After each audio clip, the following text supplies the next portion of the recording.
എടാ, ഈ മന്ത്രി എന്ന് പറഞ്ഞാ നീ എന്താ കരുതിയത്? ഇതിനൊക്കെ വേവലാതി പിടിച്ചാൽ എങ്ങനെയാ? ഭരണം നമ്മുടെ കയ്യിലുള്ളപ്പോ അസിസ്റ്റന്റ് കമ്മീഷണറെ പേടിക്കേണ്ട കാര്യം ഉണ്ടോടാ? ഫോൺ വെക്കടാ, ഞാൻ നോക്കിക്കോളാന്ന് പറഞ്ഞില്ലേ? Morning sir. ഇതാര് AC യോ? എടാ, AC-ക്ക് എന്താ വേണ്ടെന്ന് ചോദിക്കടാ. എന്താടോ നോക്കുന്നത്? വേറെന്താ വേണ്ടേ? ഇവനെ വേണം. ഇവനെ കൂട്ടിക്കൊണ്ടുപോയിട്ട് നീ എന്ത് ചെയ്യാൻ പോകുന്നു? പ്രമോഷൻ ചോദിക്ക്, തരാല്ലോ. എനിക്ക് ഇവനെയാണ് വേണ്ടത്. എടോ, അവൻ എന്റെ കൊച്ചനാ. ഒരു കൊച്ചു പെണ്ണിനെ റേപ്പ് ചെയ്തിരിക്കുന്നു സാർ. അത് കളയുന്നേ, അവൻ കൊച്ചു ചെറുക്കനല്ലേ, ആഗ്രഹം ഉണ്ടായി കാണും. അതിൽ നിന്റെ പെണ്ണുപിള്ള അയച്ചുകൂടായിരുന്നോ? അറിഞ്ഞുകൊണ്ടാണോ സംസാരിക്കുന്നത്? അറിഞ്ഞുകൊണ്ട് തന്നെയാ സംസാരിക്കുന്നത്. നീ ഒരു രാജ്യദ്രോഹിയാന്ന് അറിഞ്ഞുകൊണ്ട് തന്നെയാ സംസാരിക്കുന്നത്. ഈ പുറംപോക്കിന്റെ ഒക്കെ നേതാവ് നീയാണെന്ന് അറിഞ്ഞുകൊണ്ട് തന്നെയാണ് സംസാരിക്കുന്നത്. നാക്കിന് നീളം കൂടുന്നല്ലോ. ഞാൻ വിചാരിച്ചാലോ എന്തുണ്ടാക്കുമെന്നാ? നിനക്ക് ഇങ്ങനത്തെ ചെറ്റകളൊക്കെ അടുത്ത് വെച്ചിട്ട് ഊതാനേ കഴിയൂ.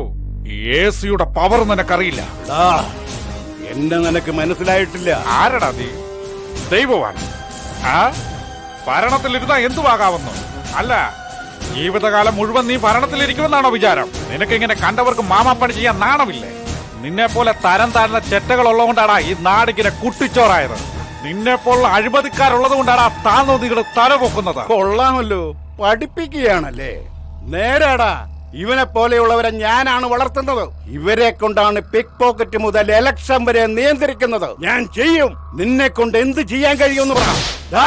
എന്നെ പോലുള്ള മന്ത്രിമാരുടെ കാവൽക്കാരാണ് നിങ്ങള്. ഓടാ,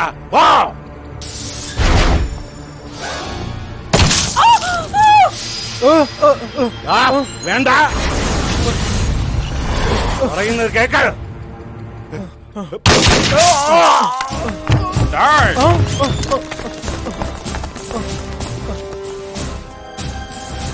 ഒളിച്ചിരിക്കാൻ ഇടം കൊടുക്കാത്തത് കൊണ്ട് ഒരു പാവം മിനിസ്റ്റർ ഇവൻ കൊന്നു. ഇവനെ അറസ്റ്റ്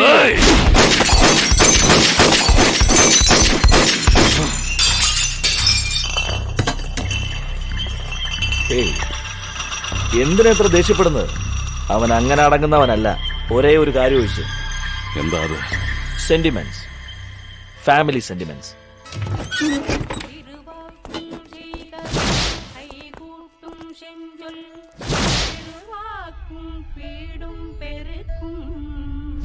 നിങ്ങൾ ആരാ?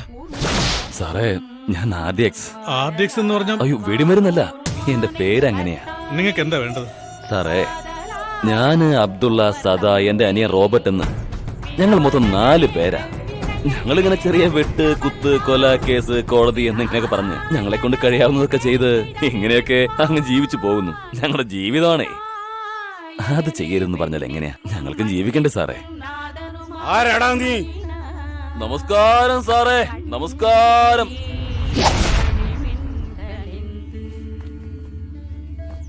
അങ്ങയെ കാണാൻ വേണ്ടി വന്നതാ, വേറെ ഒന്നിനുമല്ല.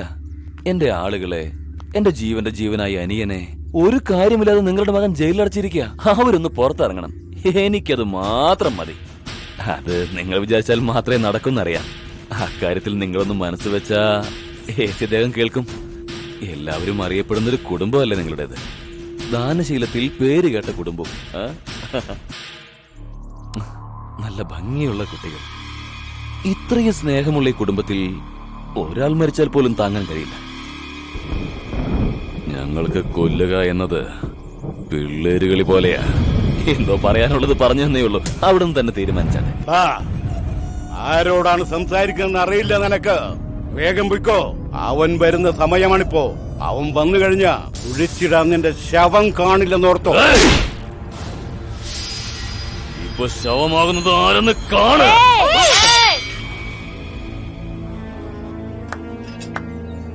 ഇതാണടാ എന്റെ വംശം.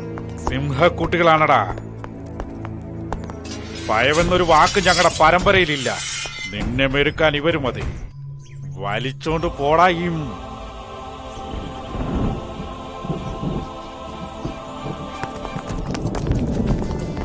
എന്താച്ചാ കുട്ടികളെ ഇങ്ങനെ വളർത്തി വെച്ചിരിക്കുന്നത്? എന്നെ എന്തിനടാ കുറ്റം പറയുന്നത്? ഈ എല്ലാത്തിനും നിന്റെ സ്വഭാവമല്ലടാ.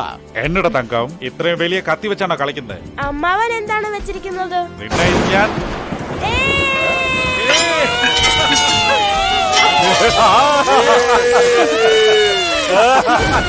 അച്ഛ നാളെ കഴിഞ്ഞ് നമുക്ക് പോയാ മതി. നാളെ സ്കൂളുള്ളതാ, പോയി ഉറങ്ങ്. നാളെ സൺഡേ ആണ് അച്ഛാ. സൺഡേ എന്ന് പറഞ്ഞാ ഒരു സൺഡേ ഉള്ളു, ആഴ്ച തോറും സൺഡേ വരുന്നില്ലേ? അടുത്ത സൺഡേ വരാം. Okay, good night. പോയി ഉറങ്ങ്. ഓക്കെ.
ആദി, ഇത്രയും ദുഃഖം ഉള്ളിൽ വെച്ചുകൊണ്ട് നിനക്കെങ്ങനെ ചിരിച്ചു കളിച്ച് നടക്കാൻ പറ്റുന്നു?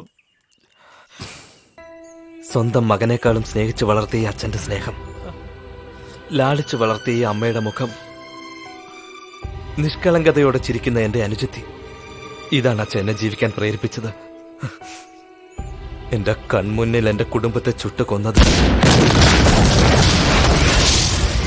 സഹിക്കാൻ പറ്റുന്നില്ല അച്ഛ. എന്റെ അച്ഛന്റെ അമ്മയുടെ അസ്ഥി പോലും എനിക്ക് കാണാൻ കഴിഞ്ഞില്ല അമ്മേ.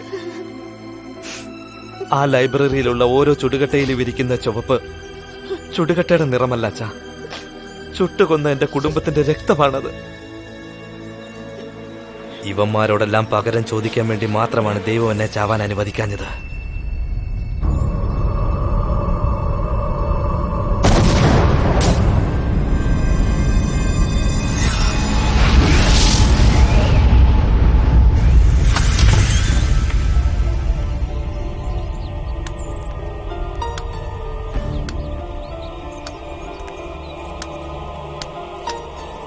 അമ്മാവാ, നമ്മുടെ കുടുംബത്തിൽ ആരോ ജീവിച്ചിരിക്കുന്നതായിട്ട് എനിക്ക് തോന്നുന്നുണ്ട്. വെറുതെ ഓരോന്ന് ചിന്തിക്കല്ലേ മോളെ. ഇത് തമാശയല്ല അമ്മാവാ, പറഞ്ഞത് നേരാ. അന്ന് നീ കൊച്ചു കുഞ്ഞായിരുന്നു. അന്നത്തെ ആ സംഭവത്തില് ആരും ജീവനോടുണ്ടാകാൻ വഴിയില്ല. നമ്മുടെ സ്ഥലത്ത് ചെല്ലുമ്പോ നമ്മുടെ കുടുംബത്തിൽ ഒരാള് എന്റെ അടുത്ത് നിൽക്കുന്നത് പോലെ എനിക്ക് തോന്നുന്നു. അങ്ങനെ തോന്നുന്നത് സാധാരണയല്ലേ മോളെ, പക്ഷെ അതിനുള്ള ചാൻസ് വളരെ... വിശ്വസിക്കമ്മാവാ, എനിക്ക് അങ്ങനെ തന്നെ തോന്നുന്നത്. പാരമ്പര്യമായിട്ട് നമ്മൾ ജീവിക്കുന്ന തറവാടായതുകൊണ്ട് നിനക്ക് അങ്ങനെ തോന്നുന്നതായിരിക്കാം.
സോറി, ഞാൻ അറിഞ്ഞുകൊണ്ടല്ലായിരുന്നു.